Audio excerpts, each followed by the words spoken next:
Mesdames et messieurs, merci. Vous m'entendez bien? Oui. Merci de votre présence tout d'abord pour la discussion après ce film. Je précise que nous sommes nombreux ici, nous sommes aussi nombreux sur Internet puisque notamment sur le site du festival, on peut suivre cette discussion. Je crois que la seule concurrence que nous ayons est le match Gérone contre Madrid. Et c'est aussi le seul point, je crois, qui rapproche mes deux voisins de droite et de gauche, qui sont tous les deux pour Gérone, c'est ça?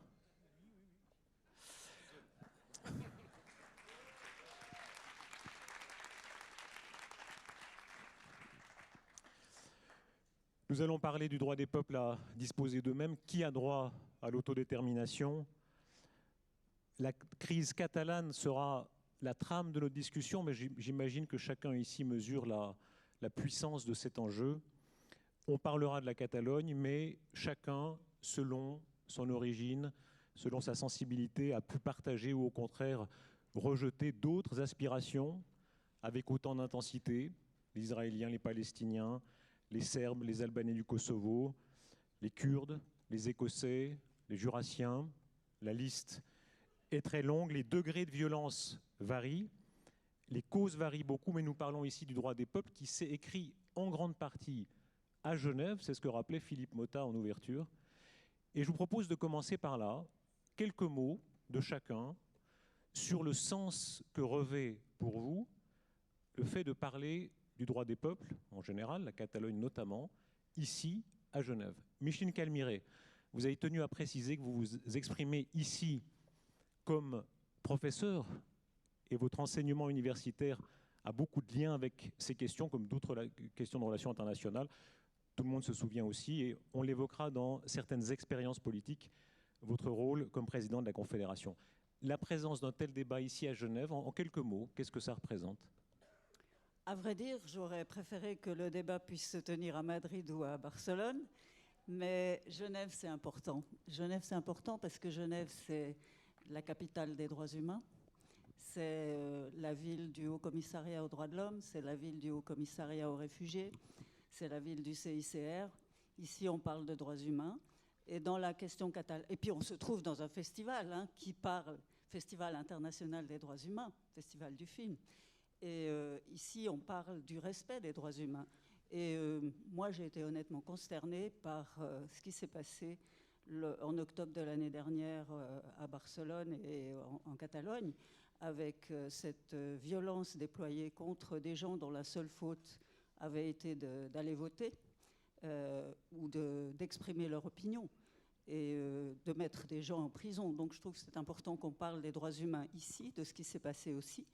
Et puis Genève, c'est aussi le premier centre d'arbitrage. C'était le premier arbitrage international qui a eu lieu à Genève. Genève, c'est une ville où on recherche des solutions aux problèmes, où on essaye de relâcher les tensions. Et ce qu'on voit entre la Catalogne et l'Espagne aujourd'hui, c'est qu'effectivement, il y a des tensions entre l'égalité et une certaine idée de la démocratie. Et je crois que c'est le bon lieu pour débattre de ça et tenter de voir comment les tensions pourraient être relâchées. Genève, c'est le bon lieu. Carlos Puigdemont, vous êtes le visage d'une revendication d'indépendance qui retentit dans toute l'Europe. Pour vous, que représente la présence à Genève aujourd'hui et en Suisse? Bon, tout d'abord, merci de votre invitation, merci de venir nous écouter. Je partage tout à fait le désir que je viens d'entendre. J'aimerais bien que ce genre de débat puisse se dérouler à Madrid ou à Barcelone, dans des conditions de normalité. Donc, Genève, qu'est-ce que représente la normalité démocratique pour parler entre gens qui pensent différemment, qui peuvent mener une discussion civilisée et qui cherchent, à partir de la discussion, un accord. Un accord basé sur quoi? Sur des valeurs qu'ici on trouve très bien exprimées à Genève, à la Suisse en général. Le respect, la reconnaissance de l'autre, les accords en permanence. Rien n'est durable. Tout doit se travailler chaque jour à partir de ce respect, de ces reconnaissances. Donc, Genève, c'est évoquer les droits humains, les droits de l'homme. C'est évoquer la volonté d'engagement pour la paix et pour la médiation.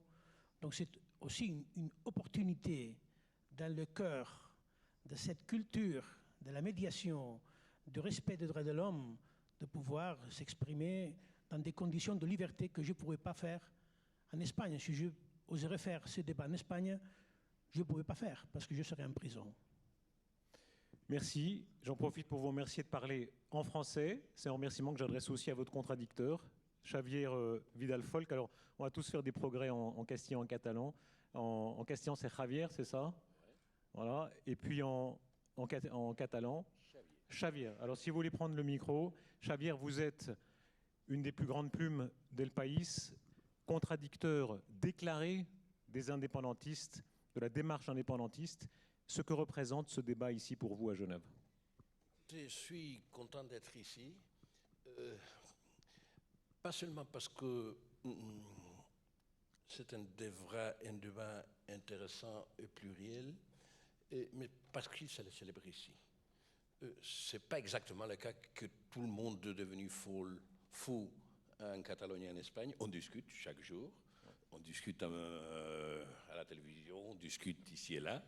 Mais la signification de discuter de ces affaires ici au berceau des droits humains et du droit humanitaire, c'est tout à fait convenable. C'est aussi un exemple d'un pays qui a su résoudre ces contradictions et ces progrès contradictoires sur une formule qui est à la fois partager le pouvoir sans annuler personne, disons, être cohésif et solidaire, mais aussi chacun contribuant de ses particularités. Donc c'est un modèle de fédéralisme auquel, parmi d'autres, de la famille de fédéralisme, que sont un peu l'horizon le plus praticable sûrement de nos sociétés les plus civilisées. Je suis en plus très content d'être ici à Genève, aussi par une petite raison personnelle. Ma fille a étudié chez vous un master de droit humain et droit humanitaire. Et donc, ça me fait rajeunir un peu et ça me fait encore pousser mon amour pour les dialogues civilisés, même si avec des différends importants. Merci. Chacun ses souvenirs. Je crois que Carles Puigdemont a manifesté contre l'OTAN il y a de nombreuses années ici, quand il était un peu plus jeune. Nicolas Levrat, vous êtes professeur de droit à l'Université de Genève. Vous avez rendu un rapport qui était sur mandat du gouvernement catalan, vous en reparlerez tout à l'heure, en faveur du droit à l'autodétermination. Mais d'abord, ces quelques mots, vous aussi, sur le sens genevois et suisse. Oui, merci. C'est effectivement très important, ici, dans le cadre de ce festival, de pouvoir discuter de ce droit humain très particulier, qui est le droit à l'autodétermination. Et c'est un droit qui, précisément, vise à fonder le dialogue et qui est au fondement de la légitimation démocratique des pouvoirs. Et dans la structure actuelle de la communauté internationale, c'est un droit de l'homme qui est problématique. Pourquoi ?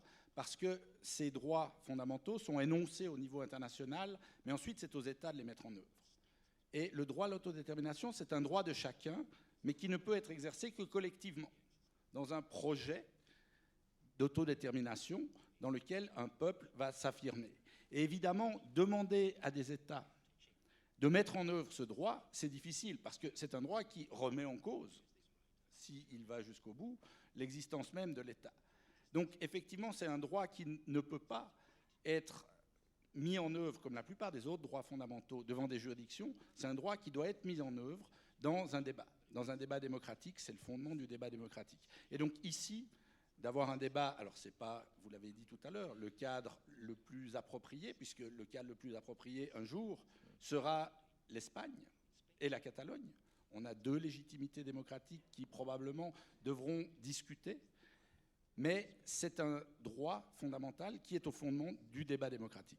Est-ce qu'on a trop négligé l'idée de nation, Nicolas Levrat ? L'idée, elle est née en grande partie ici, en Suisse, sous la plume de Jean-Jacques Rousseau. L'idée de nation, c'est tout ce qu'elle a créé, 1848, certaines erreurs aussi pendant le XXe siècle. Après 1945, cette idée, que c'était une idée ancienne, ringarde, vieille. Or, on voit aussi beaucoup de nationalisme jeune aujourd'hui. Est-ce qu'on l'a trop négligé aujourd'hui ? On sait tous que durant la première moitié du XXe siècle, il y a eu des excès dramatiques du nationalisme qui ont conduit à 2 conflits européens et mondiaux. Et donc c'est pour ça qu'après 1945, on reconstruit l'Europe contre ces nationalismes-là. Mais aujourd'hui, on voit émerger depuis une dizaine d'années des phénomènes intéressants, que ce soit en Écosse, que ce soit en Catalogne et à d'autres endroits d'Europe, où on a des peuples qui se revendiquent d'un projet collectif, d'un projet politique, donc d'un projet potentiellement national, mais dans le cadre européen. Donc ce n'est pas ce nationalisme qui a mené à des confrontations, qui s'oppose à d'autres nationalismes, c'est un nationalisme ouvert. Et au contraire, on voit effectivement s'exprimer dans beaucoup de pays européens, au niveau national, un nationalisme fermé qui veut s'opposer à la construction européenne. Donc c'est vrai qu'aujourd'hui, dans notre monde où l'idéologie libérale a conduit à privilégier les droits individuels, on a besoin de retrouver des moyens de refaire du collectif. Et je pense que derrière certains de ces mouvements néo-nationalistes, si on peut dire, mais nationalistes ouverts, on a cette volonté de recréer des collectifs. Carlos Puigdemont, vous parlez bien français, heureusement, donc le sens des mots est très important. On vient de prononcer le mot nationalisme. Qu'est-ce que vous représentez exactement ? On a entendu sécessionnisme, mouvement identitaire, nationalisme, nation, indépendantisme. Qu'est-ce que c'est le peuple catalan pour vous ? En fait, je partage complètement l'idée que la majorité d'Européens a sur le mot nationalisme. Parce que c'est associé à la guerre, à la xénophobie, à l'exclusion. Vous n'êtes pas nationaliste ? Dans ce sens, pas du tout. Pas uniquement moi-même, mais la majorité du peuple catalan, que c'est un peuple énormément divers, fondé à partir de différents et successives vagues migratoires, avec une mélange de langues, de cultures ouvertes au monde. C'est heureusement impossible de fonder un mouvement basé sur la revendication ethnique, par exemple. Donc c'est complètement écarté. En plus, je veux dire quelque chose clair. Si la Catalogne essayait, ou une majorité de Catalans essayait de faire un État indépendant pour faire le même que l'État espagnol, mais avec un nom différent, je ne serais pas indépendantiste. Ça, c'est ça qui a rejoint une grande majorité, une grande partie de la population qui ne partageait cette idée ancienne de nationalisme qui doit s'affirmer par opposition ou pour néant l'autre, mais au contraire, si on peut dire nationalisme, que j'aime pas le dire, j'aime utiliser le mot souverainisme, des citoyennetés, des citoyens, pour lui donner la parole, pour lui demander de construire ensemble un pays qui s'est fondé pas sur l'idée ancienne et sacrée d'une unité décidée, je ne sais pas par qui, des générations précédentes, mais comme un projet d'adhésion volontaire par l'avenir et pour garantir aux générations du futur des qualités de vie, de la paix, de la démocratie et tout ça. Je vous voyais à Bruxelles il y a 15 jours, j'étais frappé de ce que vous disiez sur le fait que les élites européennes, souvent, n'entendent pas ça. Et dès qu'il y a une revendication souverainiste, disent « Oh, ils n'ont pas compris, ils ont peur, c'est la crise », cette espèce de surdité. Parce qu'en fait, je suis conscient que ça peut représenter une menace sur les États-nations fondés sur l'idée d'une langue, une culture, une identité, un seul regard sur le monde. Mais ça, à mon avis, je crois que ça est partagé pour beaucoup de gens, c'est déjà obsolète. Donc c'est normal qu'il y ait des États qui puissent comprendre que ça représente une menace. Mais même s'il y a une grande résistance, c'est inévitable déjà. Une révision de ces modèles très anciens, de ces États énormément centralisés, avec un pouvoir énorme de l'État dans notre vie, Ça, le monde déjà globalisé, technifié, qui parle beaucoup de langues, ça ne l'accepte plus déjà. Xavier Vidal-Fort, vous êtes, vous, la contre-voix. Ce portrait d'un souverainisme catalan qui n'est pas nationalisme, qui est moderne, qui n'est pas identitaire, est-ce que vous le reconnaissez ou bien est-ce que c'est un discours que vous contestez? Je constate que, en général, les nationalistes n'aiment pas d'être reconnus comme nationalistes. Soit les nationalistes catalans, on vient de l'entendre, soit les nationalistes espagnols, qui d'ailleurs ont été partenaires pendant des années avec, disons, une intimité énorme, quand même jusqu'à 2012. Et donc, ce qui est nouveau en Europe, à mon avis, c'est qu'après la grande récession, disons, il y a eu une mixture, un mélange entre des mouvements nationalistes, soit des nationalismes étatiques que sous-étatiques, du régional, disons, et une certaine démarche populiste. Le populisme est un peu partout. Mais cette espèce de nouvelle créature qui, on le voit par exemple chez les Royaumes-Unis, aux Brexiteurs. On le voit par exemple en Catalogne. On le voit par exemple en Italie avec la Lega, qui sont qu'en même temps, disons, polarisent la situation, font un discours presque antisystémique, ou bien s'allient ou fabriquent des coalitions avec des éléments antisystème, qui est légitime, mais qui il n'aime pas non plus qu'on lui critique, qu'on leur critique pour ça. Donc, qui fait que c'est une espèce de même avec un langage 2.0, c'est une espèce de retour endoramique pour assurer les gens après la crise. C'est quand même un regard vers le passé, d'après vous. Oui, la religion et la nation, parfois, offrent des solutions à ces genres d'incertitudes. Si c'est que ça, aucun problème.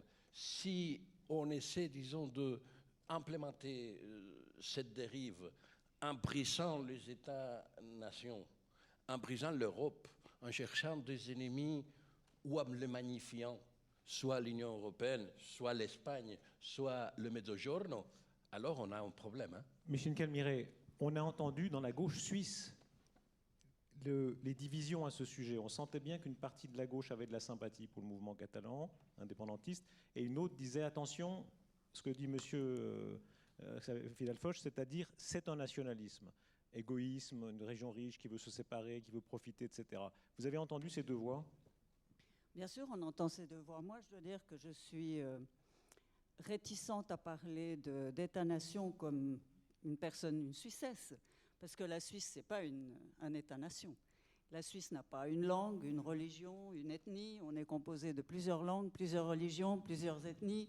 Donc nous, on est un modèle de pluralisme avec un système politique qui permet de respecter non pas les minorités, parce qu'on n'a pas de minorité en Suisse, on n'a que des parties constitutives de l'État, ce qui garantit qu'on est tous traités de la même façon, même en ayant beaucoup moins d'habitants, par exemple, en Suisse romande. On a notre télévision, on a notre journaliste vedette. Et donc moi... J'ai un vrai problème avec cette idée d'État-nation centralisé, une langue, une religion, une culture. Et ce que je comprends avec des mouvements tels que le mouvement catalan, ou bien les Écossais, ou bien encore les Corses, c'est une sorte de mouvement identitaire qui se lève par le besoin de faire contrepoison à la globalisation. C'est-à-dire un moyen de retrouver des repères sur son territoire, de pouvoir se développer économiquement, culturellement dans son territoire et d'être surtout représenté par des institutions politiques dans lesquelles on se retrouve, dans lesquelles on se reconnaît. Et c'est un sentiment d'identité tel que celui-là qui est recherché aujourd'hui dans les mouvements qu'on voit en Europe. Et d'ailleurs, ce qui est intéressant de voir, c'est que ces mouvements comme le mouvement catalan ou le mouvement écossais, ce sont des mouvements qui sont pro-européens, donc qui ne renoncent pas à travailler dans la pluralité avec d'autres États, à s'ouvrir à d'autres, mais qui recherchent en même temps, dans une sorte de mouvement de va-et-vient, qui recherchent en même temps une identification par rapport à leurs institutions politiques et aux gens qui les représentent. Et moi, je trouve que c'est très intéressant et c'est quelque chose qu'on va voir continuer de se développer.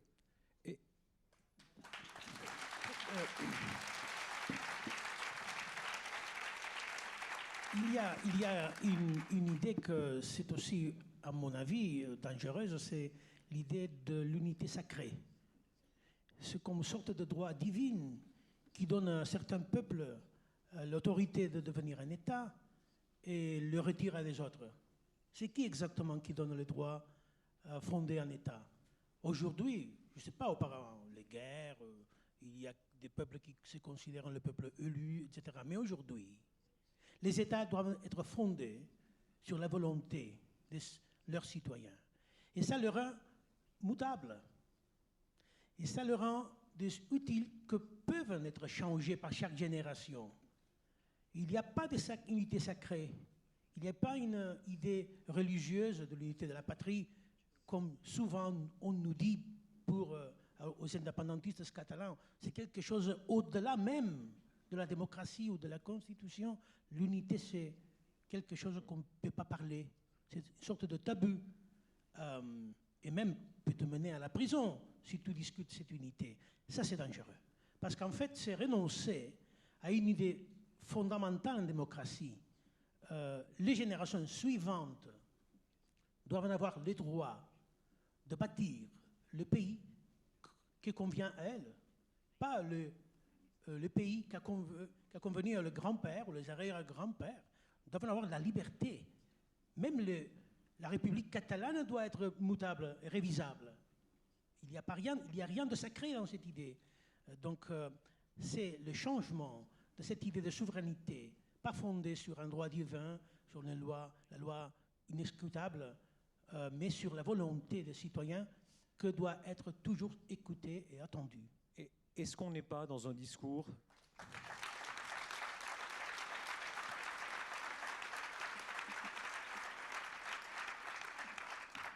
Est-ce qu'on n'est pas dans un discours un tout petit peu doucereux quand même quand on dit tout cela?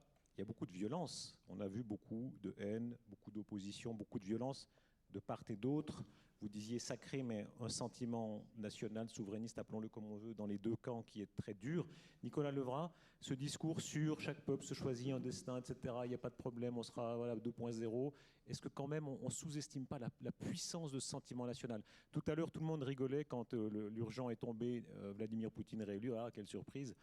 Moi, je parle comme journaliste. On a tous été frappés en allant en Russie, en allant en Serbie, en allant en Israël ou chez les Palestiniens. Ce que vous disiez au début, c'est-à-dire que le sentiment du droit de peuple, du sentiment du droit national est tellement puissant. Et on a toujours, nous, tendance à le sous-estimer. Est-ce qu'il n'y a pas quelque chose de plus puissant que simplement cette vocation un petit peu positive? Non. Je pense que précisément, la force de cette idée du droit à l'autodétermination, la force de la démocratie, c'est que c'est la volonté des citoyens et des citoyennes, heureusement, ça a pris longtemps, qui justifie le pouvoir.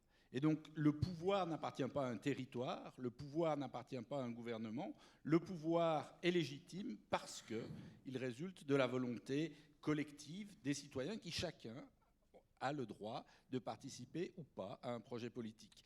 Et vous faites référence à la violence, c'est évidemment quelque chose qui est potentiellement dangereux, mais si on regarde la situation catalane, il faut quand même souligner qu'il y a eu extrêmement peu de violence. Je rappelle... Et de ce point de vue-là, c'est un processus remarquable. Alors malheureusement, je dis malheureusement parce que l'histoire montre qu'en général, c'est suite à des crises violentes que le droit à l'autodétermination se réalise. Et alors, de ce point de vue-là, vous avez peut-être raison, c'est une vision idéale de croire que par le dialogue, par la délibération, on pourra arriver à l'autodétermination. Mais en fait, si on regarde l'histoire de la Suisse, c'est un peu ça. Il n'y a pas eu de conquête violente. Les différents cantons ont progressivement décidé de participer à ce projet politique. Et effectivement, la Suisse, vous l'avez dit, on n'a pas une nation qui partage une même religion, une même ethnie, une même langue. On n'a même pas vraiment de langue à nous, à part le romanche. Hein. Nous, on parle la langue d'un peuple voisin, hein, et les italophones parlent la langue d'un peuple voisin, etc. etc. Mais on a cette volonté d'être ensemble. Et elle est respectée. Et donc ça, c'est véritablement ce fondement important.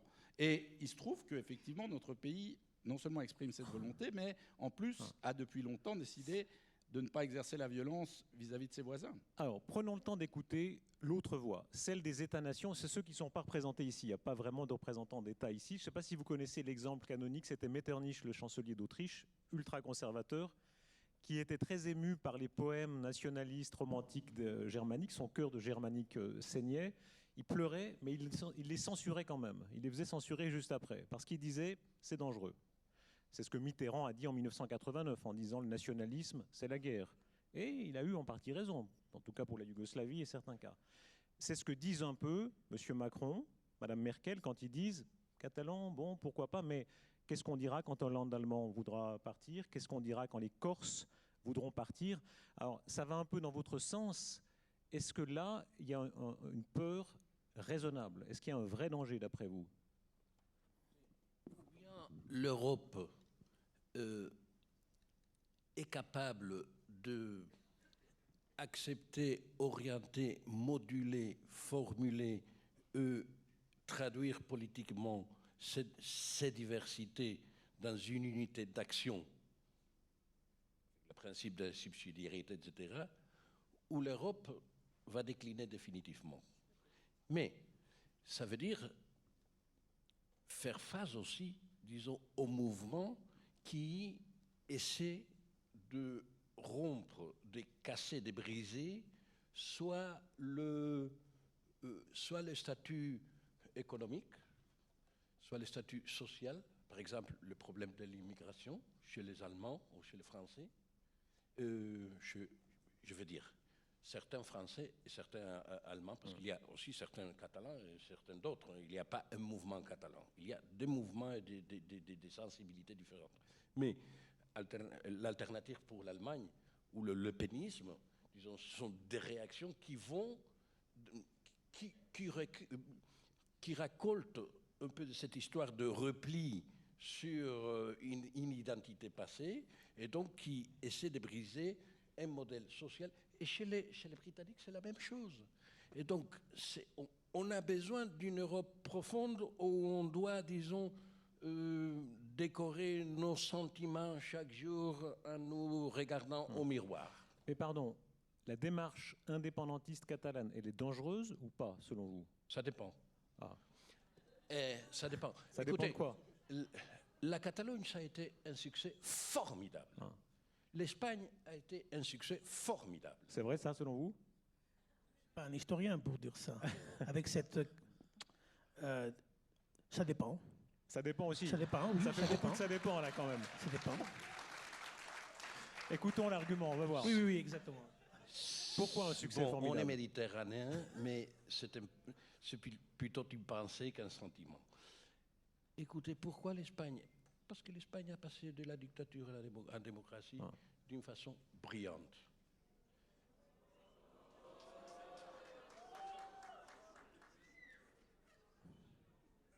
Bon. Merci. D'une façon brillante. Et le régime de 1978, Vous l'avez appris en Belgique, ça? ouais, comme M. Puigdemont. Pour d'autres raisons. Donc, ça a été un succès formidable dans le sens qu'on a inventé, disons, un système de partage de pouvoir qui est presque fédéral. On a inventé une fiscalité dans laquelle maintenant tout est améliorable. Et si quelqu'un veut prendre ma place, j'ai le octroi. Mais pardon, moi je me permets de vous interrompre. Si c'était vrai, pourquoi il y aurait un tel mécontentement? Ça viendra. Ça vient. Et disons, pour ce qui fait à l'identité culturelle et à la langue, écoutez Darius, mon arrière-grand-père, je sais que mon concitoyen est aussi très attaché à la question de la langue. Mon arrière-grand-père était un écrivain qui était traducteur de la comédie du Dante au catalan, la première en modernité. Moi, à ma génération, on m'a interdit d'apprendre la langue à l'école, la langue catalane, bien sûr.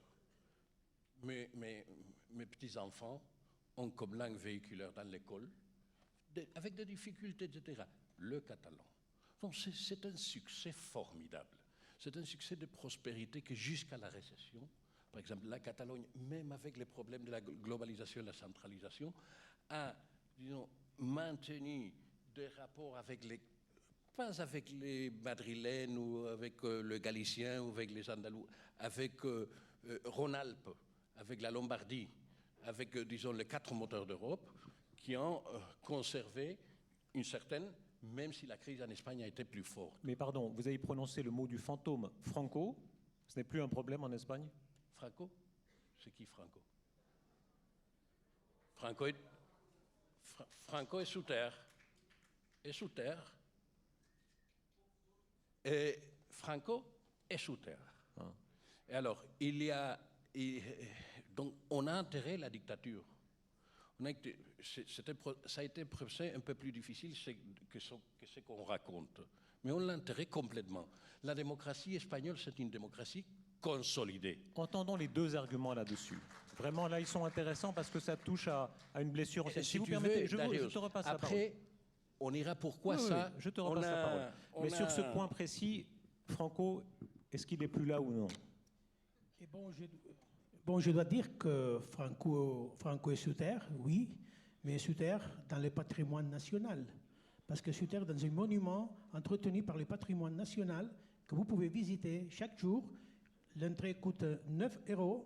Vous pouvez visiter dans la website du patrimoine national Punaes. Oui, oui. Moi, je dis ça parce que je viens de le visiter. Vous pouvez entrer, si vous voulez, à la website officielle du patrimoine national espagnol.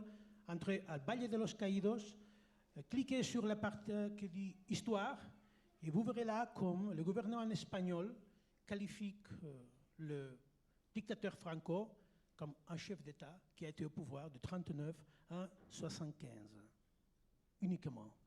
Donc oui, c'est sur terre, mais c'est sur terre ouverte au public, payée par l'État, avec un déficit de 2 millions d'euros les dernières 2 années, et complètement légitimé, tandis qu'il y a des milliers de corps de soldats républicains, de disparus d'individus qui ne sont pas récupérés. Donc c'est un... Je vais dire une autre chose. C'est vrai, il y a une partie des raisons, ce qu'a dit M. Belfolk. C'est vrai, on ne peut pas mépriser les efforts qu'il y a eu en Espagne pour supérer la dictature. Mais d'ici à dire que c'est un modèle brillant, sans aucun rastre d'autocritique, ce n'est pas correct, ça. Parce qu'il faut... Il y a des efforts, oui. Et je vais le souligner. Mais soyons sincères, honnêtes. Aujourd'hui, encore, le 2018, les modèles linguistiques qu'il vient de souligner, et que je partage cette analyse, c'est en danger. Il faut lutter chaque jour. Même, c'est impossible d'avoir une sentence presque impossible de la cour d'un tribunal en catalan. On ne peut pas aller au cinéma et voir librement... Sur ce point, Carles, qu'on soit bien clair, parce que ça, c'est un argument que beaucoup ici, évidemment ici, beaucoup sont espagnols ou catalans, ils connaissent. Mais je parle vraiment en tant que candide. Beaucoup de Suisses, de Français, d'Allemands se sont dit, tiens, on pensait qu'il y avait une grande autonomie en Espagne. Qu'est-ce qu'ils veulent de plus, un peu vulgairement? Expliquez ça, de votre point de vue, qu'est-ce qui manque? Qu'est-ce qui fait que l'autonomie n'est pas assez? Et bon, si vous regardez le papier, oui, on peut dire la Constitution, les statuts donnent un niveau d'autonomie acceptable. Ah. C'est ça. Mais lorsqu'on voit la réalité, voyons qu'est-ce qui se passe à la réalité. Le Parlement catalan, dans le cadre de ses compétences, n'a pu approuver des lois sur la pauvreté énergétique, sur l'égalité effective entre hommes et femmes, sur les volontés digitales, contre les évictions de locataires. Elle a vu suspendu la loi catalane de commerce, même la loi qui interdit les corridas de taureaux, les impôts sur les dépôts bancaires ou les impôts sur les effets de les fêtes hivernacles. Alors, si c'est une si large autonomie, pourquoi on n'a pas le droit même de régler les horaires commerciaux de la surface commerciale? Comprenons ça. Vous entendez ce discours ou pas du tout? C'est vrai que la qualité de l'activité législative du Parlement catalan, c'est assez améliorable. C'est pas que, disons, il y a une volonté, que peut-être il y a une volonté du gouvernement de Madrid, probablement il l'est, parce que c'est l'autre nationalisme, mais c'est aussi que, disons, parfois on légifère en essayant de, disons, déborder le cadre de compétences autonomiques. Et bon, c'est le projet des sécessionnistes, c'est son projet. Mais alors, il ne faut pas se plaindre de qu'on refuse nos lois, etc. Et M. Puigdemont, mon compatriote, dit que, écoutez, je n'ai pas introduit aucune nuance. J'écris assez sur cette affaire. Bon, je publiais 13 livres sur le sujet. J'aime bien nuancer. Vous avez le droit, comme politicien, de critiquer les journalistes, également que le journaliste critique les politiciens. Aucun problème. Mais d'abord, avant la nuance, doit-on dire on a fait une grande opération, oui ou non? La créature peut améliorer. Il y a des difficultés. Évidemment, il y en a. Intérieures, chez les Catalans, parce que combien ça coûte, par exemple, d'établir un accord parmi les groupes sécessionnistes? Ils n'arrivent pas depuis 3 mois de la dernière élection. Et entre les Catalans et les Espagnols, mais bien sûr. Mais la créature, on doit la nourrir, on doit la perfectionner, on doit dénoncer ses défaits. Je suis d'accord. Alors, pardon. Mais la créature, elle est bonne. Si on va au nerf, vous dites la créature est bonne, donc l'État espagnol. Est-ce que rester dans l'État espagnol, c'est possible? Avoir les deux drapeaux. On parlera du Jura dans un instant. L'exemple jurassien, c'est évidemment pas tout à fait la même chose. Mais non. Il y a beaucoup plus de points communs que ce qu'on pourrait penser. Les deux drapeaux, le jurassien ou le drapeau jurassien et le drapeau suisse. Est-ce que avoir le drapeau catalan et le drapeau espagnol, c'est possible? D'abord, pour tranquilliser un peu la situation, je veux rappeler que Mme Merkel a été élue chancelière après 5 mois des élections, donc on est encore sur les temps de faire un bon gouvernement en Catalogne. Et je dois rappeler qu'en Espagne, ils ont dû répéter les élections législatives parce qu'il n'y a eu pas un accord entre les partis espagnols pour aboutir à un gouvernement. Cela dit, ce n'est pas une question de drapeau, vraiment. Un peu quand même. C'est pas une question de drapeau, vraiment. En fait, je vais raconter une histoire que beaucoup de mes collègues, beaucoup des indépendantistes m'ont critiqué. J'ai décidé de ne pas quitter le drapeau espagnol du Palais de la Generalitat le 27 octobre.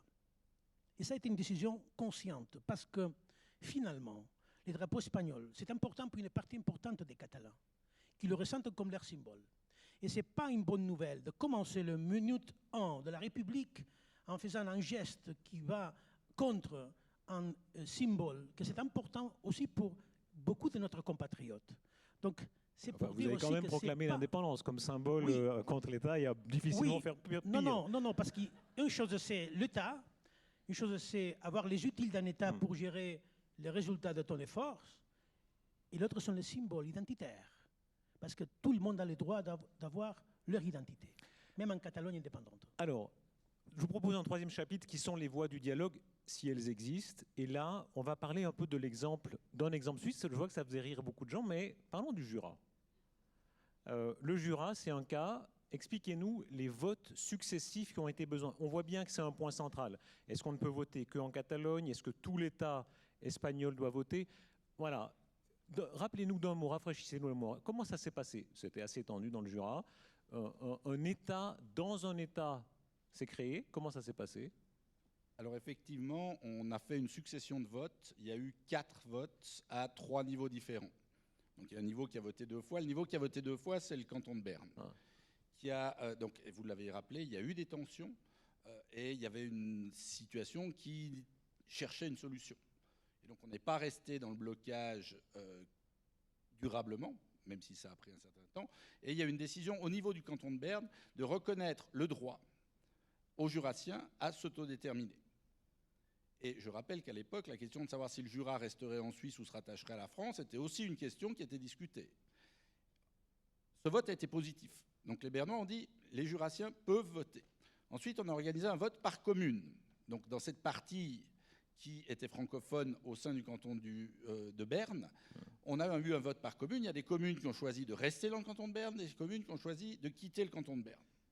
Et donc, c'est ça qui va constituer le futur canton du Jura. Ensuite, ce résultat des votes communaux a donné lieu à un nouveau vote dans le cadre du canton de Berne pour entériner le résultat, pour accepter en disant on prend acte, et on prend acte qu'une partie du territoire nous quitte. Et puis ces communes qui avaient décidé de quitter, il a fallu qu'elles s'organisent et qu'elles créent un nouveau canton qui va être le canton du Jura. Et quand le canton du Jura a été créé, a adopté sa constitution, alors on a dû modifier la constitution fédérale de la Suisse pour reconnaître le résultat de tout ce processus. Et là encore, les Bernois, mais cette fois-ci non plus tout seuls, mais en tant qu'un des cantons de la Suisse, ont voté, mais comme les Genevois, comme les Zurichois, etc. Et on a accepté ce résultat. Donc ça a été un processus démocratique, mais ce n'est pas un vote démocratique. Et effectivement, je crois que cette idée qu'un seul vote peut régler durablement une telle question est un peu simple. C'est vrai que malheureusement, c'est des processus complexes. Réaction. Xavier Vidalfort, j'ai bien compris, je vous en parlais au téléphone l'autre jour, ça vous faisait un peu sourire. Les petits Suisses qui arrivent avec leur solution, on a notre recette, non? Avec le micro. Est-ce que c'est applicable à l'Espagne? Est-ce que c'est applicable à l'Espagne? Je crois que ce sont des traditions différentes. Ouais. C'est deux histoires différentes, c'est ce que vous dites. Oui, disons, ce sont des... Écoutez, c'est un cadre constitutionnel divers. C'est vrai que si on a discuté au Jura, disons, la question de si la France ou non, disons, finalement, le grand débat a été, disons, d'une modulation de transférence de souveraineté interne, territoriale. La grande discussion n'a pas été, disons, on s'autodétermine pour quitter la Confédération helvétique, même dans ces cas-là. Et alors, il y a des pays de traditions plus semblables à la nôtre, parce que vraiment, la Suisse, la démocratie directe, le référendum continu, presque automatique sur tous les sujets, etc. C'est formidable, mais c'est vraiment une veste pour la Suisse, qui est un pays tout à fait différent, donc singulier et admirable. Mais on entend le mais. Mais, disons, la constitution allemande interdit pas seulement la sécession, mais faire un référendum de sécession. La constitution italienne fait exactement le même. Il y a eu 2 arrêts de la Corte costituzionale italienne en 2015 et de la Cour de Karlsruhe en 2016. Donc il faudrait tenir compte de ça. Et encore une question d'opportunité, si vous me permettez. Écoutez,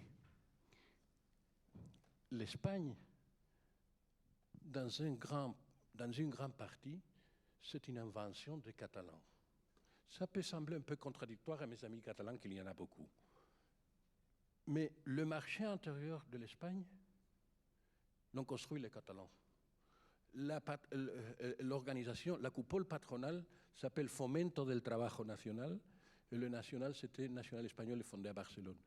Les syndicats anarchistes, la Confédération nationale du travail, même chose. Les syndicats socialistes, même chose. Le Parti socialiste a été fondé à Barcelone. Disons, la révolution industrielle, on l'a fait là. Le congrès d'Immobile, aujourd'hui, on l'a fait là. Et donc, pourquoi, disons, jeter les jouets quand il a été fabriqué par nous, même avec ses défauts? Alors, peut-être passons par Carlos Puigdemont, parce que là, il y a vraiment cet exemple suisse avec ce qui est comparable ou non. Est-ce que pour vous, c'est une source d'inspiration? Ah, bien sûr que oui. Bien sûr que oui, parce que, en fait, quel que soit le système qu'on choisisse pour régler les différences, parce que les différences existent, même doivent exister dans une société démocratique, doivent être fondées sur le respect. Et ce que montrent les cas qu'on vient d'écouter, c'est un énorme respect, une reconnaissance de l'autre, donc une empathie politique. Et à partir de ce respect, de cette reconnaissance, tout est possible. Et bien sûr, dans les cas suisses, il y a beaucoup de leçons à tirer. Beaucoup. La façon de gérer la complexité, la diversité linguistique, culturelle, c'est admirable. Ça montre que ce n'est pas tout à fait impossible, même c'est plus efficace. Ça coûte beaucoup, je suppose. Mais ça demande que chaque jour, parce que rien n'est garanti, on y travaille. Et on n'oublie pas que finalement, ce sont les citoyens qui doivent décider tous les accords et les politiciens, les institutions doivent respecter tout ça. Mais pardon, un vote national de toute l'Espagne, vous serez favorable? Il y a, dans une conférence que je fais à Madrid, il y a eu une question du public qui m'a posé exactement ces mêmes questions. Et j'ai répondu, premièrement, est-ce que vous êtes prête à voter sur l'indépendance de la Catalogne, le concept? Ah non, sur l'indépendance, non. Ah bon, c'est différent, parce que s'il y a la volonté d'accepter que la Catalogne a le droit à être indépendant, bon, on aurait gagné déjà beaucoup. Deuxièmement, est-ce qu'il y a un propos sur la table de la partie du gouvernement espagnol disant que notre offre pour régler la solution, c'est que puisse voter toute l'Espagne? Donc, écoutons, il faut écouter, il faut travailler. Je lui demandais à plusieurs reprises à M. Rajoy, est-ce que l'Espagne a un projet pour la Catalogne? Est-ce qu'il y a une contre-offre à l'idée de l'indépendance que, bien sûr, c'est notre modèle, c'est notre solution, mais c'est la seule possible? Pas du tout. Mais il faut y travailler. Il faut faire comme M. David Cameron, qu'il a voulu jouer les matchs. Et finalement, il a gagné. Mais en restant chez eux, c'est impossible de gagner un match. Micheline Calmiret. Oui, moi je crois que la grande leçon de la question jurassienne ou d'autres processus d'indépendance, d'autodétermination, c'est que ce sont des processus qui viennent à la fin d'un dialogue, d'un échange, d'une expression populaire. C'est toujours, et ça peut prendre parfois, comme dans la question jurassienne, des années, mais c'est le résultat. Alors pour répondre à la question, est-ce que l'Espagne, est-ce que vous êtes favorable à ce que c'est pas à moi de répondre, c'est à vous qu'on a posé la question. Est-ce que vous seriez favorable à un vote espagnol sur le changement de constitution espagnole? Je pense que cette question ne peut être posée qu'à la fin d'un processus de dialogue. Elle ne peut pas être posée au début, parce que vous ne savez pas sur quoi vous pouvez vous prononcer exactement. Le processus d'autodétermination des peuples, ce n'est pas forcément la sécession. Ça peut être un processus d'autonomie à l'intérieur d'un territoire, par exemple du territoire espagnol, en accordant un certain nombre d'espaces de liberté ou de représentativité à une communauté qui se reconnaîtrait dans cette forme de gouvernement. Et ça ne peut pas être décrété comme ça nécessite une négociation. Par exemple, il me semble que du côté de la Catalogne, un des éléments très importants, c'est l'indépendance fiscale, la capacité de lever des impôts. Si tout ce que vous pouvez faire sur votre territoire vient d'en haut, vous êtes octroyé par la volonté d'un gouvernement central et que vous n'avez pas la liberté d'affecter les ressources là où vous voulez, on ne peut pas parler de véritable autonomie. Et donc, il y a une discussion, un travail à faire au niveau de l'Espagne et de la Catalogne, un échange, des discussions, avant que la question de la modification de la Constitution puisse être réellement posée.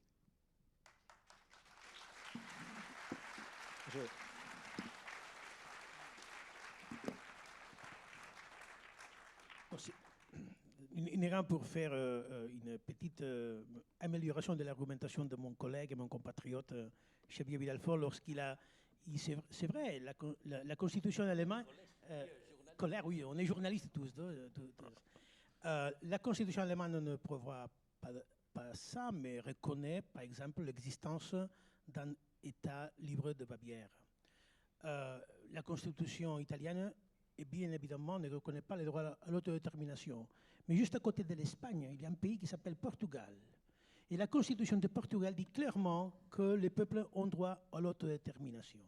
Donc il y a partout de différentes possibilités, dans le cadre des constitutions européennes, la possibilité d'exercer les droits à l'autodétermination, que d'ailleurs c'est reconnu par l'Espagne depuis l'année 1976, en signant le pacte international des droits civils et politiques des Nations Unies.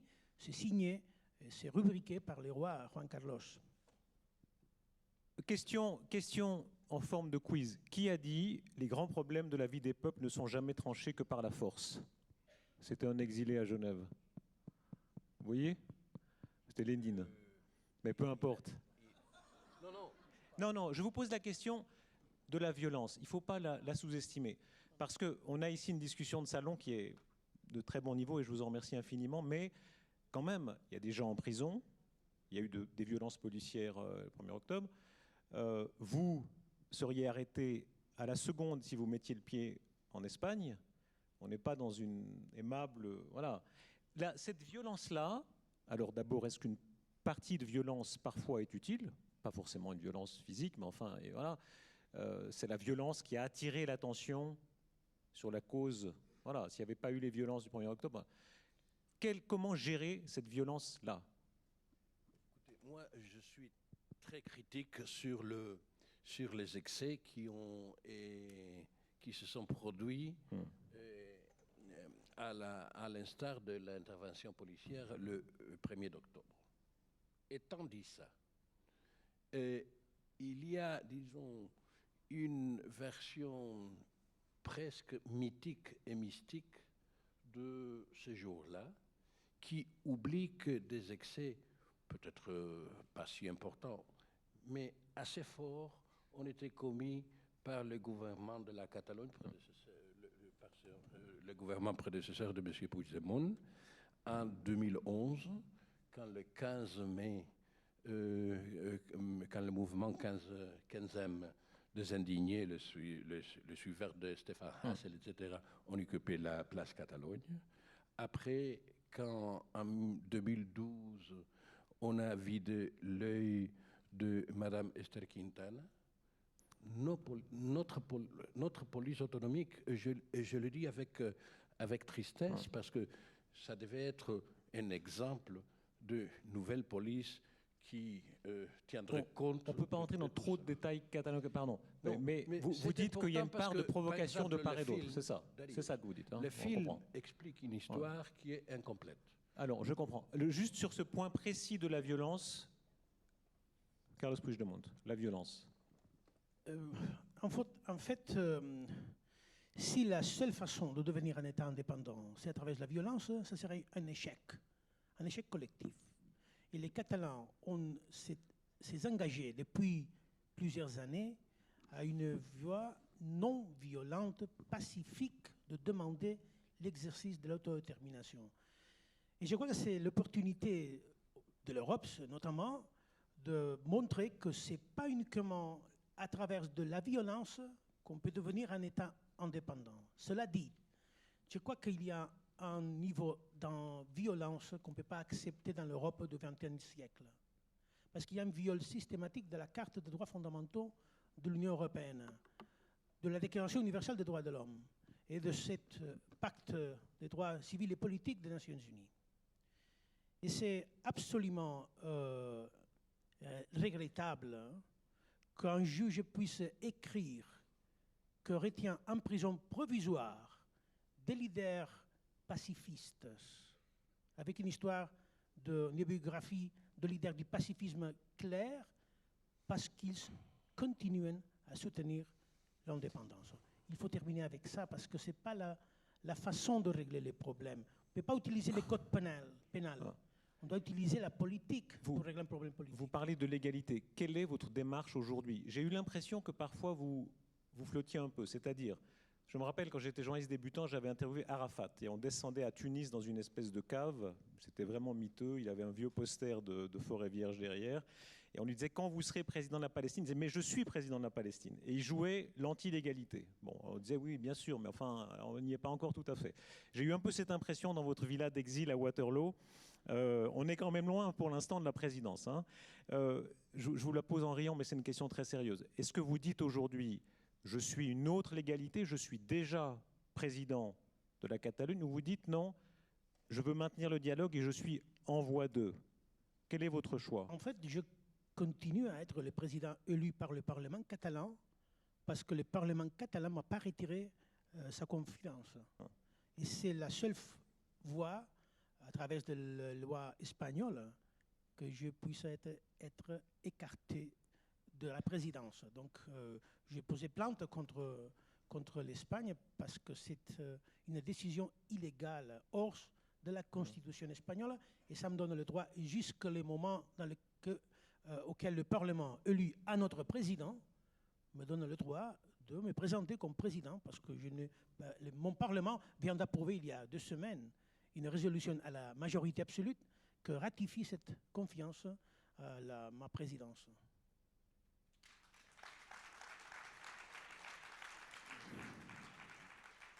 Je ne veux pas entrer dans ces points parce que moi, je trouve que tout le monde, même quand on a été très engagé dans un processus comme ça, a droit à sa lyrique même. Je le dis dans le sens positif.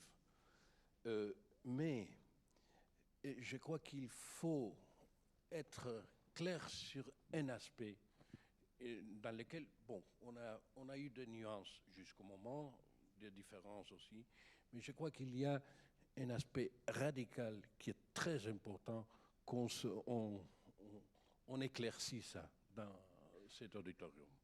C'est que cette journée du 1er octobre, qui a été une journée triste dans plusieurs sens, vient presque un mois après que la majorité sécessionniste du Parlement catalan a approuvé 2 lois dites de coupure ou de déconnexion qui étaient fondamentalement illégales à l'égard non pas seulement de la Constitution, mais aussi de le statut de la Catalogne. Question de procédure qui est toujours en démocratie essentielle. Pour réformer le statut de la Catalogne, on a besoin d'une majorité qualifiée. Article 222, 2 tiers. Et donc, ces 2 lois ont été approuvées par 51%, pas même. Donc, on a fait un vrai coup législatif en détruisant et en abrogeant la Constitution et le statut. La Constitution qui a été approuvée en 78 par les 92% des citoyens catalans. Xavier, on a rappelé là, je crois, les 2 visions de la légalité. Je propose de ne pas revenir là-dessus parce qu'il me semble que c'est assez clair, ces 2 visions différentes. Mais puisqu'on parlait ici des voies du dialogue, même si elles sont très ténues, question peut-être naïve, mais si l'un ou l'autre camp peut faire un pas, quel serait ce pas? Bon, à mon avis, le premier pas serait de respecter le résultat du 21 décembre. Parce que là, il y a eu la pluie. Ça, c'est plutôt un pas de l'autre camp, si je peux me permettre, non? Non, mais ce serait un bon début. Parce que ça permettrait de sortir ceux qui sont de façon injuste à la prison et de retourner ceux qui sont en exil. Et ça serait un signe de normalité, pas uniquement pour la Catalogne, mais pour l'Espagne. C'est un signe de normalité démocratique pour l'Espagne et peut être le début d'un processus de dialogue politique sur quoi? Sur la demande du peuple catalan de décider leur avenir. Donc, c'est ça la voie de régler ces situations. C'est possible le dialogue, c'est désirable. Et en fait, je veux citer un professeur de Madrid très engagé au mouvement démocratique qui a dit en démocratie, les droits à ne pas dialoguer n'existent plus. Il faut dialoguer. Donc il faut reconnaître l'autre. Il y a une partie des raisons dans la position catalane. Oui, on n'est pas fou. Il y a 2 millions chaque année de personnes qui soutiennent l'indépendance. C'est un pays qui est capable de gérer des politiques de recherche très intelligentes, de gérer une économie puissante, de gérer une offre culturelle énorme. Donc, elle est capable aussi de faire de la politique. Donc, de reconnaître l'autre, de pouvoir commencer à parler sur les droits des Catalans à décider de leur avenir, ça serait une bonne démarche pour ces dialogues. Javier, le pas que peut faire l'État central espagnol, qu'est-ce que c'est?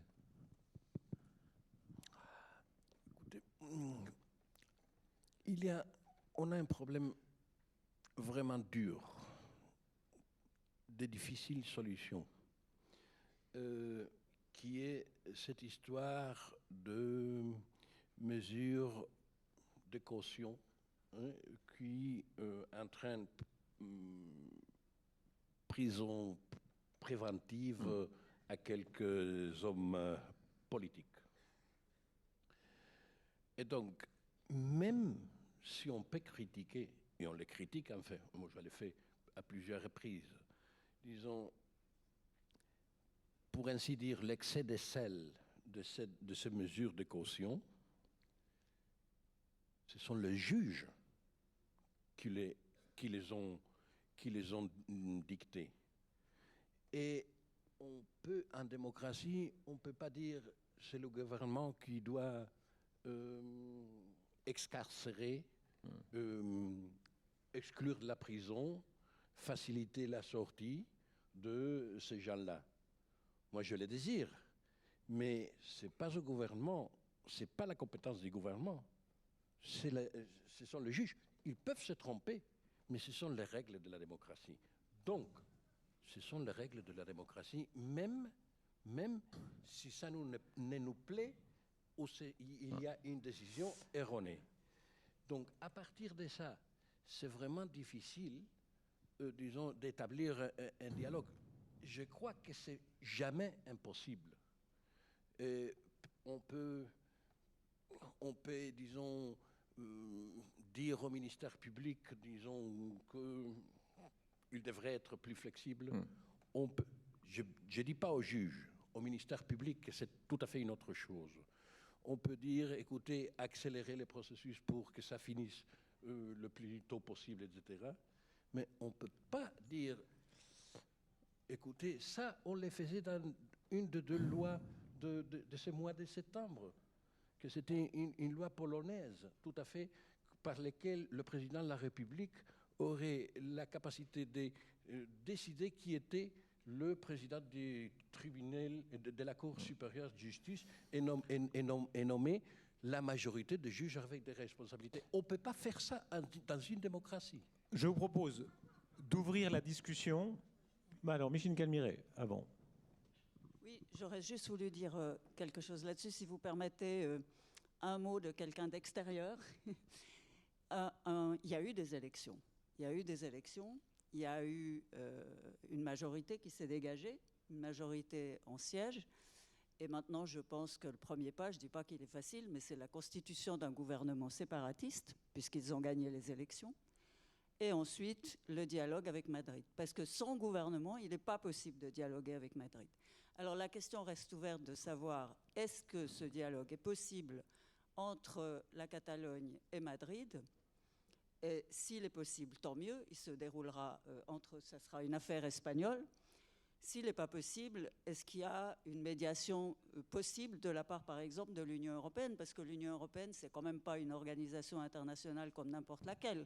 C'est aussi une union de citoyens. Il y a une citoyenneté européenne. Personne ne se bouscule, pardon. Monsieur Juncker a dit, moi, j'ai pas envie qu'il y ait 95 États européens. Ça a donné lieu à une punchline assez drôle de vous contre lui. Hein. Parce que dans l'Union européenne, ce sont les États qui font la politique. Et il y a évidemment trop d'États qui sont concernés et qui ont peur du précédent catalan. Et par conséquent, l'Union européenne ne sera pas une médiatrice, et d'ailleurs, elle a peu à offrir dans ce domaine. Et donc, reste la solution espagnole. Et donc la Constitution, j'en reviens là, d'un gouvernement séparatiste et d'un dialogue entre Espagnols. C'est entre vos mains, en fait. Un gouvernement en exil? Non, un gouvernement espagnol. Ils ont une majorité, une majorité au Parlement catalan. C'est à eux de constituer un gouvernement et d'engager le dialogue avec Madrid. Je crois que vous faisiez l'unanimité.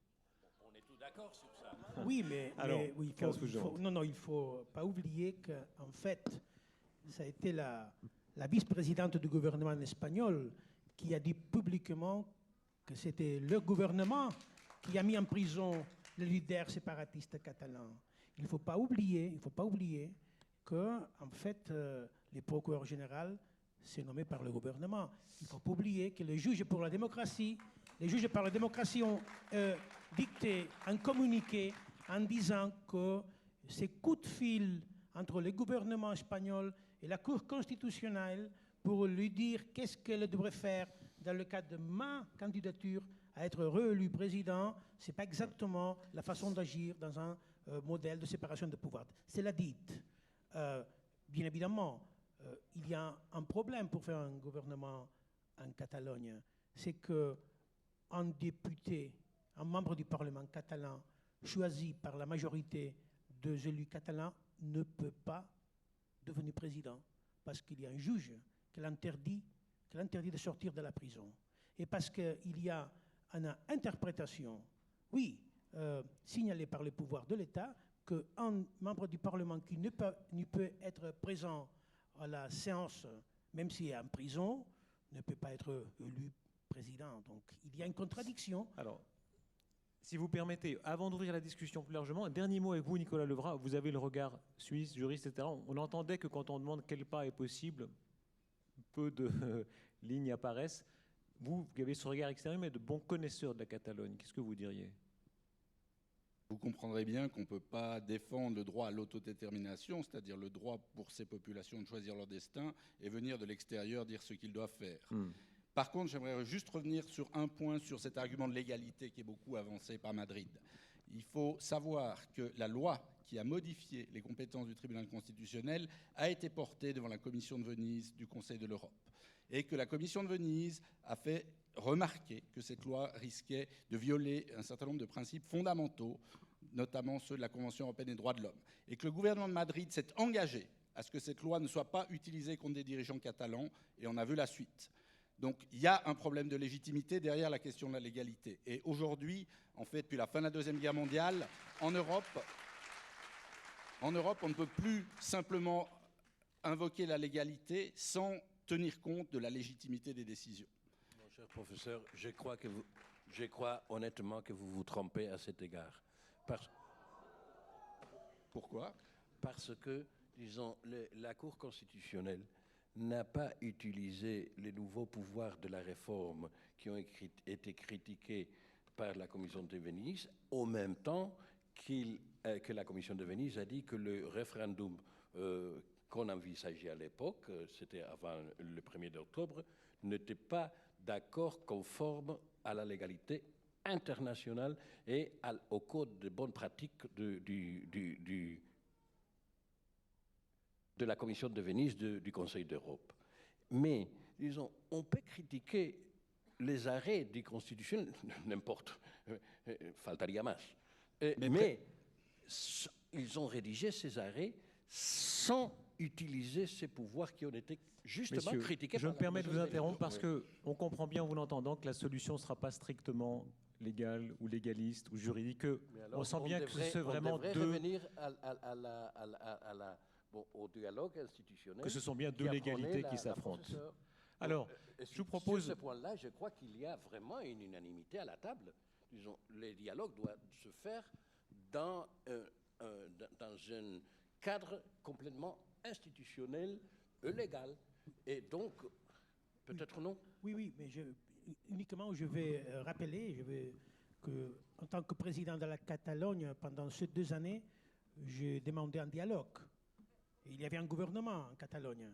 Et ça n'a pas été suffisant pour déclencher ces dialogues. Donc, ce n'est pas assuré qu'à partir de qu'il y aura un nouveau gouvernement, ah oui, à partir de ce moment, Madrid décidera de faire ce qu'il n'a pas fait dans les 2 dernières années. Carlos Puigdemont, mesdames et messieurs, je vous propose d'ouvrir la discussion. Merci de rester dans le ton et merci à vous ici autour de cette table très courtois et constructif que vous avez eu, tout en affichant très clairement les différences radicales.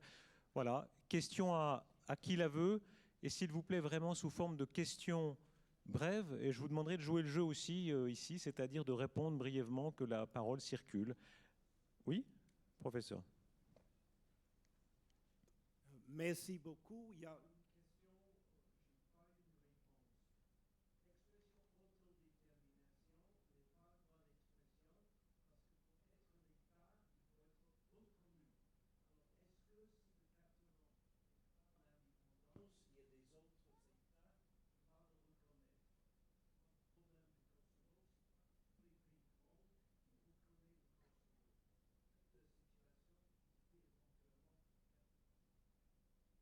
Oui. Et si je me permets sous question, sans déformer votre question, les gens ne se sont pas bousculés au portillon pour vous aider en Europe, franchement. Non, mais, Qui vous a aidé? Personne. Non, c'est le cas de toutes les indépendances précédentes. Je me souviens de la déclaration de M. Delors à partir de la déclaration d'indépendance de la Slovénie. Il a dit jamais on va reconnaître. Et 6 mois après, ils ont reconnu l'indépendance. Donc, c'est évident qu'au début, il n'y a aucun pays. C'est un processus. Mais finalement, toute l'expertise signale que dans la majorité des cas, il y a une reconnaissance. Ce n'est pas le cas du Kosovo, parce qu'il y a quelques pays de l'Union européenne, entre eux l'Espagne, qui n'ont pas reconnu l'indépendance de Kosovo. Mais quand même, est-ce qu'on peut nier, est-ce qu'on peut dire que le Kosovo n'a le droit de devenir un État indépendant? Finalement, il y aura une réalité, la réelle politique qui va s'imposer. Merci. Madame. Oui? Oui. Bonsoir. Je voudrais poser une question à M. Puigdemont. Le 1er mars, vous avez renoncé à votre candidature pour la présidence et vous avez proposé la candidature de M. Jordi Sánchez qui est en prison. Et autrement, celle de M. Turull qui est imputé. Vous saviez parfaitement que ça n'était pas légal et que la Coupe allait automatiquement faire le veto à ces 2 candidatures. À cause de ça, la Catalogne est toujours sous le 155 et ça fait qu'il n'y a toujours pas un gouvernement. Est-ce que vous croyez que ça aide à rassurer l'économie de la Catalogne et à surtout pacifier le problème de la Catalogne qui est complètement divisée? Merci. Bon, je n'ai pas proposé M. Turull, j'ai proposé M. Sanchez. Et ce n'est pas tout à fait illégal qu'on puisse proposer à un membre du Parlement catalan qui a tous les droits intacts, parce qu'il n'y a aucune sentence condamnatoire à aucune personne, il a les droits intacts pour être élu président. En tout cas, les juges qui interdisent cette élection, il est en train de commettre un délit. Et c'est pour ça qu'on va le dénoncer. Deuxièmement, les 155, c'est appliqué de façon illégale et abusive en Catalogne contre tous les citoyens. Ce n'est pas parce qu'il n'y a pas un gouvernement maintenant. Et je veux rappeler que l'intervention de finances de mon gouvernement a commencé beaucoup moins avant l'application de 155. Et ça va rester encore. Donc l'économie catalane va être affectée pas uniquement par le 155, mais surtout par l'intervention du ministère d'économie espagnol sur les finances du gouvernement catalan. Voilà, questions et réponses. Gardons un peu si vous voulez. Oui, monsieur, au fond, si vous voulez bien. Alors, bonsoir à tous. Buenas nit, buenas noches. J'ai une question pour monsieur Puigdemont. Étant donné qu'il n'y a pas réellement une solution au bout du référendum qu'il y a eu en Catalogne, ne serait-il pas le meilleur moment maintenant de regarder, de tourner le pays à se tourner plutôt dans un État fédéral espagnol et pas de se séparer, mais de unir les peuples et pas de créer une guerre comme en Yougoslavie? bon, on n'essaye pas de faire la guerre parce qu'on a montré notre volonté absolument pacifique de demander, en fait, une urne. Ce n'est pas une arme, c'est un instrument d'expression de la démocratie. L'histoire aussi des indépendances de peuples montre qu'on peut devenir indépendant et être énormément unis et collaborer avec d'autres pays. Et l'expertise de l'Espagne même, qui a une grande collaboration à ces anciennes colonies qui ont devenu des États indépendants, montre que c'est parfaitement possible de continuer à collaborer, parce que c'est la volonté. Mais finalement, vous avez raison, est-ce qu'il y a des autres possibilités? Mais oui, mais j'insiste, est-ce que l'Espagne a fait ses devoirs? Est-ce qu'il y a un projet espagnol pour la Catalogne qu'on puisse discuter? Il y a un projet catalan pour la Catalogne. Les partis, on propose un État. Peut-être on se trompe, je ne sais pas. Mais c'est notre propos. Et j'ai demandé à plusieurs reprises à M. Rajoy, est-ce que vous avez un projet qu'on puisse commencer à discuter? Et la seule réponse a dit, c'est qu'il y a maintenant. Mais ce qu'il y a maintenant ne marche pas. On voit, c'est évident qu'il y a un problème politique. Donc c'est impossible d'explorer des autres voies s'ils ne sont pas sur la table. Merci. Monsieur, on fait circuler, vous inquiétez pas, vous faites circuler. Monsieur. Oui, bonjour. Monsieur Puigdemont, j'ai une question pour vous. Dans une hypothétique Catalogne indépendante, vous serez d'accord... Un peu plus fort, s'il vous plaît. Plus forte? Voilà. Monsieur Puigdemont, dans une Catalogne hypothétiquement indépendante, est-ce que vous serez d'accord en faire des référendums d'indépendance sur les régions, mais à quelle limite? Ça veut dire, vous ferez un référendum pour Girona, vous ferez un référendum pour les petits villages, vous ferez un référendum pour une boulangerie à la mer. C'est où les limites, si vous pouvez me répondre? C'est un peu le modèle dont on parlait dans le Jura tout à l'heure. Chaque commune... Aujourd'hui, je partage l'idée qu'il n'y a rien de durable et de sacré. Donc, s'il y a un jour qu'un concret nombre de citoyens, dans un endroit n'importe où, décident s'organiser, je suis absolument convaincu qu'ils ont le droit de le faire. Mais surtout, de ne pas aller en prison pour le demander. Ça, c'est important. Surtout. Et deuxièmement, il ne faut pas oublier qu'en fait, le Parlement catalan a déjà pratiqué cette idée, parce qu'on a approuvé la loi de la Val d'Aran. C'est une Val avec une langue propre qui appartient à l'identité occitane, et on a reconnu par loi des parlements catalans les droits à l'autodétermination de la Val d'Aran. Merci. Alors, par ici, alors Madame en rouge qui est... Voilà. Merci. Bonne nuit, bonnes noites, bonsoir. Merci d'être là. J'ai une question pour le professeur. Est-ce que pour vous, ce qu'a fait la police dans les collèges, là où ils ont cassé la vitre, c'est en démocratie? Et puis à M. Puigdemont, je pense que vous êtes seul, mais je vous soutiens en tant que Galicienne dans votre démarche, parce que l'Europe, pour moi, n'est pas l'Europe des peuples, c'est l'Europe des technocrates. C'est la raison pour laquelle les peuples doivent bouger, et j'ai de l'espoir, parce que l'Espagne commence à bouger, les pensionnistes, les femmes, etc. Donc, gardons l'espoir. Merci de me répondre à la question, monsieur. Est-ce que c'est une démocratie, ce qu'a fait la police? Qui est-ce que vous appelez professeur d'abord? C'est lequel des Il y a plein de professeurs là. Hein? C'est vous le professeur. Vous avez été baptisé professeur là. Oui, oui, oui. Alors, cher professeur, vous êtes... Comment? Non, non, non, c'est vous le professeur, je vous assure. La violence policière, est-ce que c'était la démocratie? C'est la question de madame. Écoutez, je crois que, je viens de le dire, je crois qu'il y a eu des excès inacceptables. En tout cas, ces excès sont dans les cours. Disons, il y a plus qu'une douzaine de demandes sur la cour. Et ce sont les juges qui vont déterminer la qualité, disons la qualité, la densité de ces excès. Mais est-ce qu'on pourrait dire que l'Italie n'est pas un pays démocratique après la violence encore supérieure qui sa police a utilisée dans la réunion du G20 de Genova? J'ai des doutes à cet égard.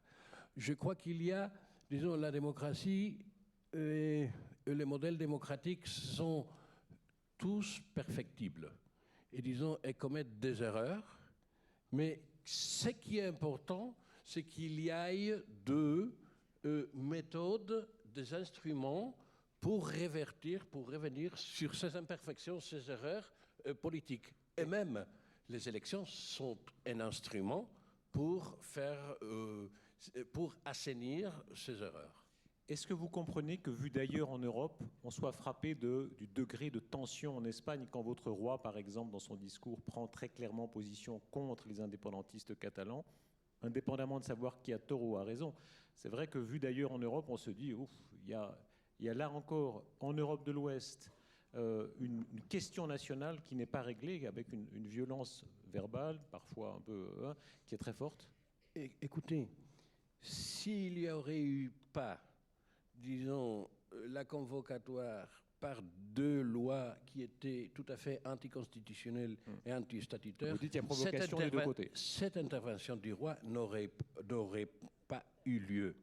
Deuxième, ce qu'a dit le roi, c'est, je dirais, en doctrine démocratique de l'état de droit. Ça, c'était vraiment pas votre avis, hein? Le discours du roi? Tout à fait acceptable, sauf que j'aurais désiré qu'il s'adressait aussi plus particulièrement aux gens qui sont assez représentés dans cette salle-ci, en disant, disons que il était le chef d'État de tous, et qu'il y avait empathie pour tous, même s'il n'était pas d'accord avec ses dirigeants. Alors, il y avait une question aussi pour M. Puigdemont sur la question européenne. Oui, gracias, muchas gracias. Moi, je crois aussi à l'Europe des citoyens. C'est ça ma patrie, c'est l'Europe des citoyens. Et il ne faut pas mépriser la crise de base qu'il y a maintenant en Europe. Il faut s'occuper d'elle, parce qu'il y a un mécontentement qui parcourt l'Europe. Et je suis très inquiète, surtout aux jeunes européens qui ne partagent pas le même avis sur l'importance, la transcendance de les systèmes démocratiques que leurs pères ou les grands-pères. Il faut s'occuper de ça et pas les mépriser et pas réduire tout à populisme, parce qu'il y a des phénomènes en Europe qui sont l'expression d'un mécontentement. Il faut s'occuper de lui. Il y a une distance croissante entre les institutions européennes et le citoyen. Et ce n'est pas un bon chemin. On doit corriger cette dérive. Quelques questions encore, s'il vous plaît. Oui, monsieur?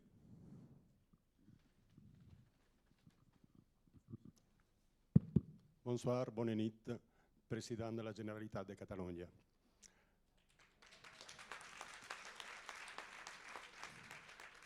On a vu dans ce documentaire qui est très intéressant, qui va être vu, même là, il y a les co-responsables de Libération à Bruxelles qui vous met dans un point de comparaison comme deux personnes très limitées. À mes yeux, M. Rajoy est très limité par une lecture très restreinte de la Constitution, qui pourrait être même plus large, mais elle est très restreinte de la Constitution, il la restreint encore.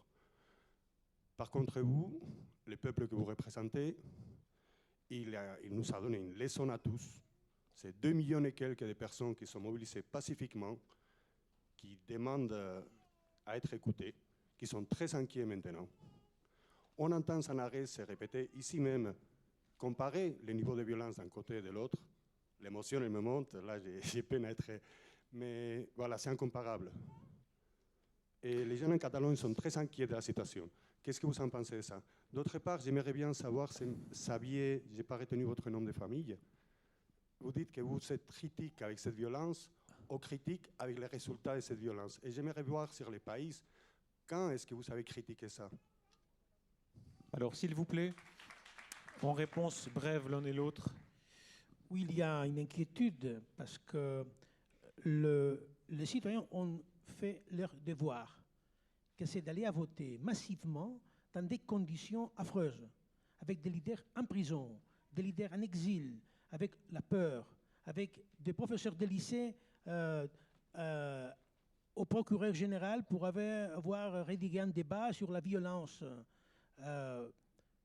Et donc c'est normal que s'il n'y a pas encore un accord entre les forces souverainistes, la population se demande, mais bon, on a fait le boulot, qu'est-ce que vous faisiez? Je demande, c'est pas facile, je demande un peu plus de patience, parce qu'on essaye de faire compatible la volonté, les besoins d'avoir un gouvernement qui commence à travailler déjà demain, et aussi le respect de l'essence de la votation le 21 décembre, c'est-à-dire cette majorité clairement en faveur de la République catalane. Merci. Xavier, monsieur vous demandez, quand est-ce que vous avez vraiment condamné la violence dans El País? Télégraphiquement. Je ne m'en souviens pas le jour exact, je vous dirai, parce que j'ai mon article ici dans mon portfolio. Mais fin février, j'ai publié 3 pages avec une collègue quel titre l'érosion des institutions. Il y a une pièce de 3 colonnes à droite qui parle de l'arbitrisme ou l'arbitrariété de la police. Si vous en voulez une copie, gentiment vous la donner. Merci. Alors, encore une ou deux questions, je ne veux frustrer personne, mais hélas, alors monsieur en blanc, peut-être, si vous voulez passer le micro, monsieur en blanc là.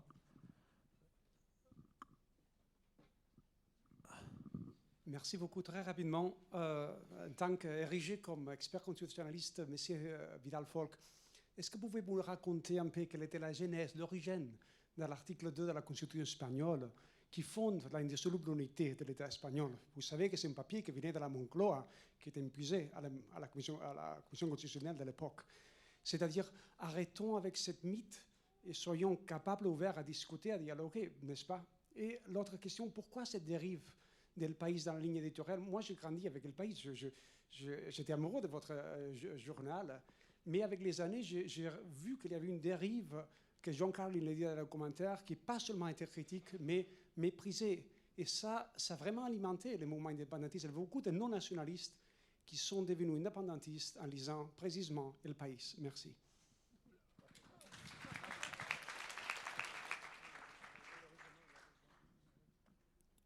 Xavier.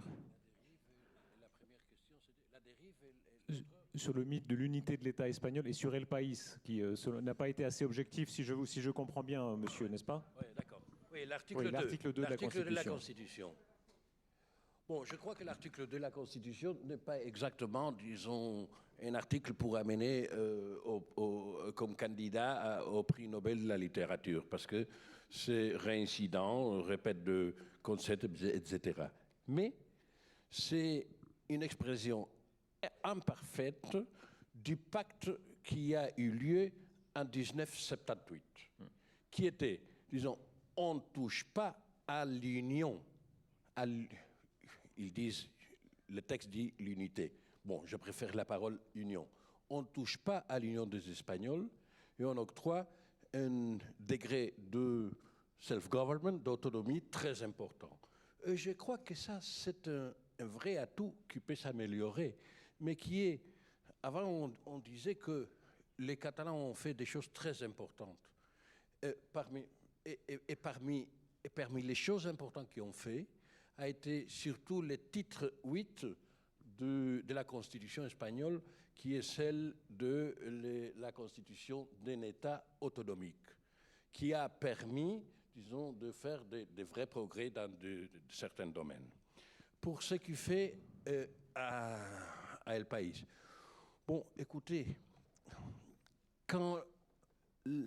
je crois que la loi n'est pas tout, mais c'est une précondition pour les dialogues, pour les progrès, etc. Parce que autrement, c'est l'État sauvage à lequel on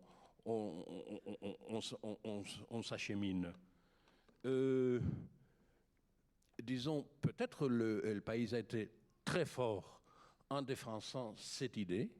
On ne peut pas briser la loi démocratique, on ne peut pas briser la Constitution, on ne peut pas briser le statut, et je suis d'accord avec ça.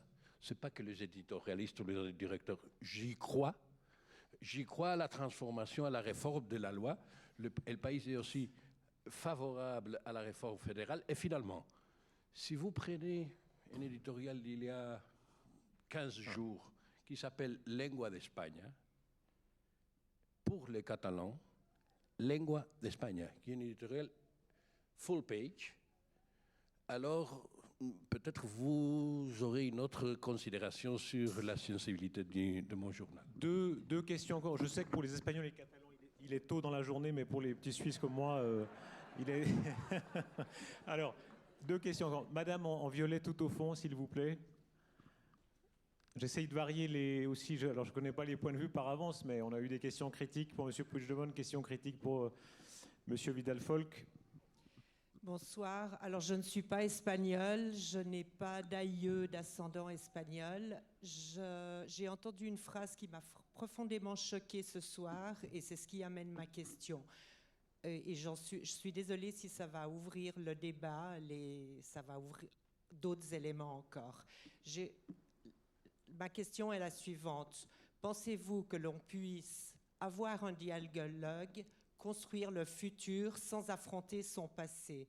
Je m'explique très brièvement. J'ai vu un film hier soir qui parlait des gens qui cherchent la justice suite qui se disent victimes du franquisme, qui veulent qu'on ouvre les fosses, que les femmes dont on a volé les bébés aient la justice, et du fait de la loi d'amnistie, les gens ne peuvent pas porter plainte en Espagne. Pensez-vous vraiment que sans parler du passé, sans revisiter le passé, et on a vu quelques images dans le film qui parlaient de l'histoire du passé, on puisse réellement avoir un dialogue? Madame,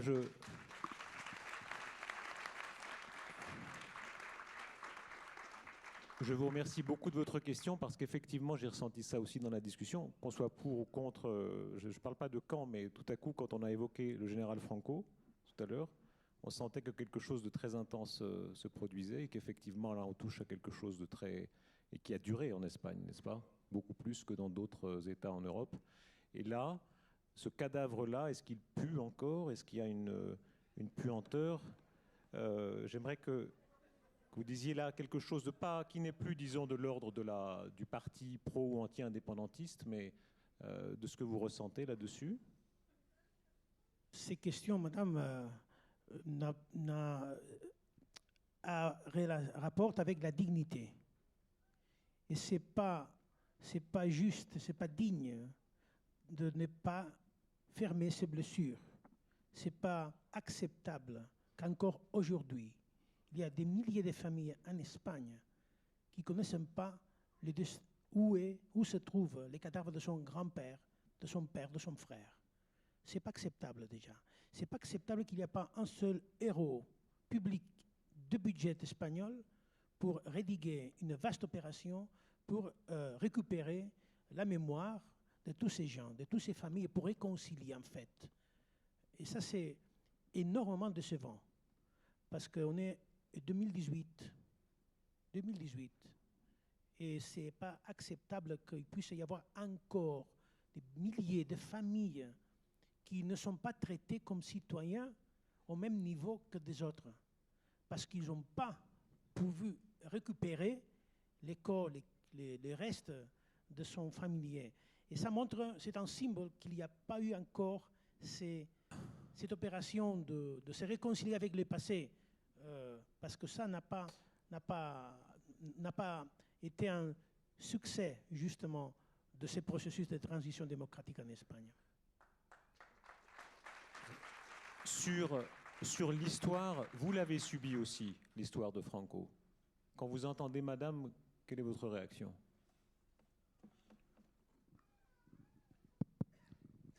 On peut faire des politiques meilleures et pires. Par exemple, je crois que la loi de la mémoire historique qui ont approuvé à l'époque socialiste, c'était une bonne loi, en ordre de cicatriser les dernières cicatrices pour cicatriser blessures et tandis qu'après ça a été ralenti, bon, même bloqué. Mais il y a toujours, disons, des interstices par lesquels actuer en l'essence que disait mon cher compatriote. Par exemple, des actions de les maires des différents villages. Écoutez, pour le reste, je crois qu'un pays sérieux doit toujours privilégier le principe du droit romain pacta sunt servanda. Et donc, notre transition, bien qu'imparfaite, a été fondée sur un pacte qui, disons, on ne réouvre pas, disons, les crimes du passé, et d'autre part, liberté et une démocratie inclusive pour toutes les idéologies. Je crois que ce pacte-là, ça a fonctionné raisonnablement bien et on devrait perfectionner avec ces histoires, disons, par la loi de la mémoire historique. Mais je crois que c'est une affaire de gens sérieux, de pacta sunt servanda. Je vous propose, pardon, je sais qu'on va frustrer beaucoup de gens, mais Michel Calmiret, vous observez tout cela avec une très grande expérience politique, mais tout le monde a été frappé sans doute de la force du poids historique aussi. Si vous deviez amener une conclusion, quelle serait-elle ? Alors c'est difficile de conclure en étant un peu un observateur à l'extérieur, mais je dirais ce que j'ai déjà dit, à savoir qu'il faut rechercher le dialogue, et pour que le dialogue et les échanges soient possibles entre Madrid et Barcelone, il faut premièrement constituer un gouvernement séparatiste, puisque les séparatistes ont gagné les élections, il y a eu des élections qui ont été correctement tenues, donc il faut constituer un gouvernement séparatiste, et puis c'est la condition pour qu'il puisse y avoir un échange avec Madrid. Maintenant, la question qui reste, et qu'on ne peut pas trancher ici, c'est est-ce que les Espagnols ont la capacité de régler ça entre eux? Est-ce qu'ils peuvent initier ce dialogue? Ou est-ce qu'ils ont besoin d'un apport extérieur?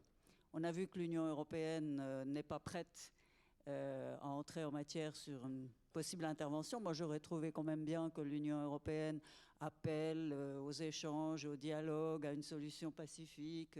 On n'a rien entendu. Au contraire, les États ont peur du précédent et se terrent dans un silence assourdissant. Donc, ce n'est pas possible avec l'Union européenne. La question reste ouverte. Est-ce que c'est possible? Certains considèrent qu'il s'agit d'un problème entre Espagnols et qu'ils doivent le régler eux-mêmes. Moi, je pense que ce serait mieux qu'ils soient capables de le faire. Et je pense qu'ils sont suffisamment grands politiquement pour pouvoir le faire. Reste encore à entrer dans un dialogue sans précondition et avec vraiment la volonté d'aboutir, parce que je pense que la solution pour la Catalogne, ce n'est pas la sécession, mais c'est une autonomie très large dans le cadre de l'État espagnol. J'aimerais ajouter deux remerciements, un remerciement du cœur et un remerciement de la raison. Le remerciement du cœur, d'abord, je dois avouer que je connais peu l'Espagne et peu la Catalogne. J'ai été très touché de la chaleur humaine que j'ai trouvée à la fois dans votre camp et dans le vôtre. On peut s'appeler à minuit sans que ça dérange, tout le monde se tutoie tout de suite. Voilà, et je le partage ici puisque je vois beaucoup de visages connus qui sont espagnols ou catalans, et ça a été un moment très, très fort pour moi aussi humainement. Et puis le remerciement de raison, parce que j'ai été très frappé que malgré le degré de tension extrême et des destins qui basculent dans un sens ou dans l'autre, la discussion s'est tenue de manière très tenue et très courtoise.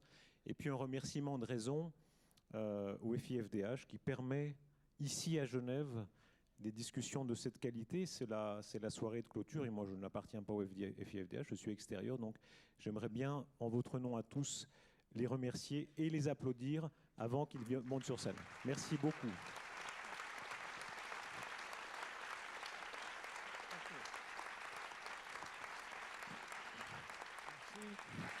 Merci. Merci à toutes, merci à tous. Si tu permets, Philippe. Merci. Merci. Merci. Merci. Bien, merci. Merci infiniment à vous. C'est la fin de ce festival. Merci de tout notre cœur. J'aimerais remercier toute l'équipe du festival. Je ne vais pas pouvoir les citer, mais vraiment de tout cœur, absolument tous ceux qui ont fait ce festival. Dès demain matin, évidemment, nous travaillerons sur la prochaine édition de 2019. Merci à toutes. Merci à vous, participants de ce débat. Merci Darius. Très bonne soirée et à bientôt. Merci.